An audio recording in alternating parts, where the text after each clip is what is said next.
Mécanique du point, étude d'un mouvement cylindrique, il s'agit de cinématique et d'abscisse curviligne.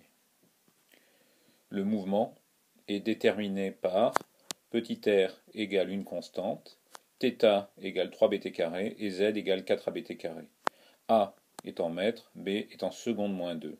Il s'agit d'une description en coordonnées cylindriques, c'est donc un mouvement circulaire dans le plan, mais avec une vitesse angulaire qui n'est pas constante, pas θ point égale constante, et donc un déplacement z vers le haut qui est proportionnel à t carré. Donc une accélération d2z sur dt verticale qui va être une constante égale à 4ab. On verra ça plus tard.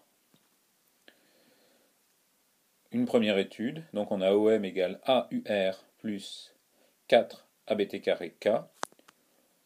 Donc on peut le représenter de cette manière-là. Le mouvement AUR correspond donc à un mouvement circulaire non uniforme de rayon A dans le plan horizontal, et 4 ABT carré K correspond à un mouvement vertical vers le haut. Le mouvement de M est une hélice.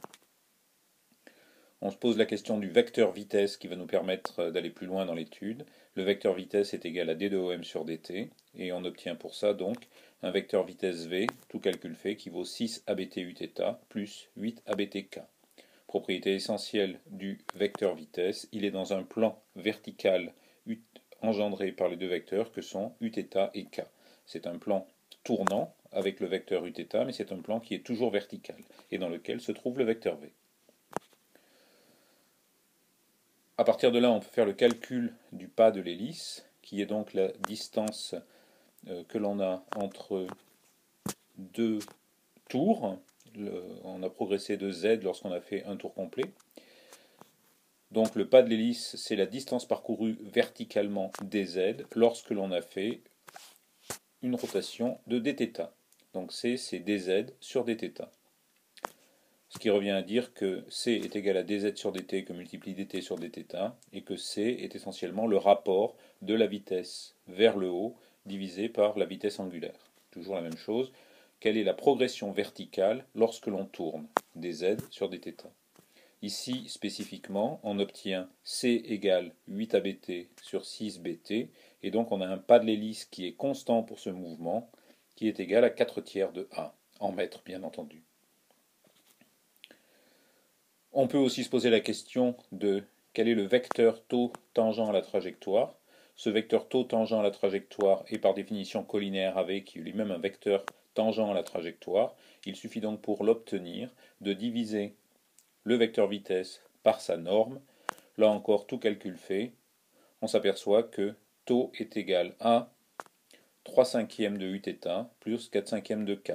Le vecteur vitesse était un vecteur dans le plan uθ de k, uθ et k. Le vecteur taux est encore une fois un vecteur unitaire dans le plan uθ et k. Il est bien unitaire, sa norme est bien égale à 1, 3 fois 3, 9, plus 4 fois 4, 16 égale 25, divisé par 25 égale à 1. On peut alors calculer l'angle du vecteur vitesse ou du vecteur taux, qui est l'inclinaison de l'hélice donc avec le plan horizontal. Un simple schéma permet de définir l'angle alpha. On peut prendre donc cosinus alpha égale 3/5 ou sinus alpha égale 4/5 ou tangente alpha égale 4/3. Dans tous les cas de figure, on obtient alpha égale 53 degrés, qui est donc un angle constant.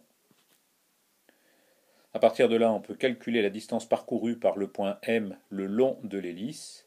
Cela revient à faire un calcul d'abscisse curviligne. On applique la définition pour calculer la distance parcourue sur la partie rouge surlignée, qui est S de t égale somme de 0 à t, de v de t' dt'. La norme du vecteur vitesse v de t' est égale à 10 abt', et donc la distance parcourue au temps t, S de t, le long de l'hélice, est égale simplement à 5 abt carré, et c'est bien en mètres, puisque a est une quantité en mètres, b en seconde moins 2, t au carré en seconde au carré, l'ensemble est en mètres. Pour conclure, et presque pour le plaisir, on peut se préoccuper du vecteur accélération. Par définition, le vecteur accélération ici est égal à dérivée du vecteur vitesse par rapport au temps. On reprend l'expression du vecteur vitesse pour obtenir un vecteur accélération qui vaut 6 abt uθ moins 36 ab carré ur plus 8 abk. Les deux premiers termes sont dans le plan horizontal, coordonnées polaires, uθ ur.